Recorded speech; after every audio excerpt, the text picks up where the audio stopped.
C'est les 2 journées portes ouvertes de l'Hôtel des Ventes de Troyes, donc les 3 commissaires-priseurs assistés de 8 experts dans chacun des domaines, allant du vin, des jouets anciens, de l'automobile de collection, l'art d'Asie, l'art d'Afrique, sont disponibles pour le public afin de recevoir leurs objets et donner des idées de valeur de chacun des articles, et puis pourquoi pas de pouvoir, si l'estimation convient au vendeur, le mettre en vente aux enchères et récolter peut-être un trésor et une grosse somme d'argent.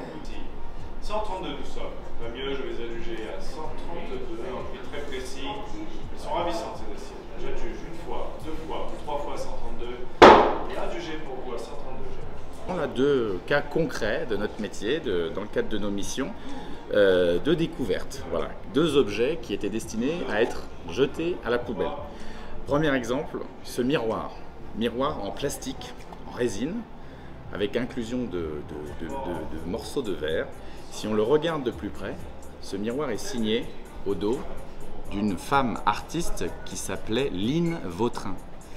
Line Vautrin n'était pas connue dans les années 60, elle est devenue depuis une vingtaine d'années.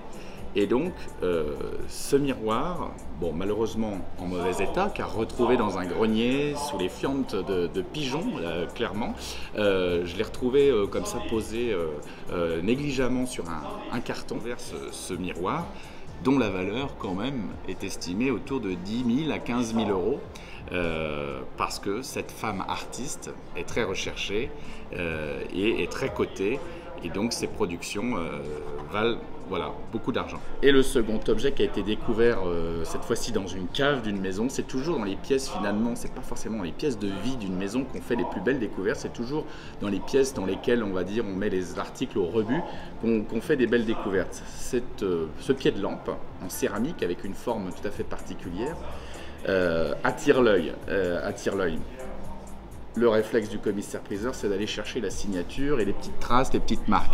Ici, on arrive à déchiffrer la signature de Jouve, Georges Jouve, grand céramiste des années 60 également.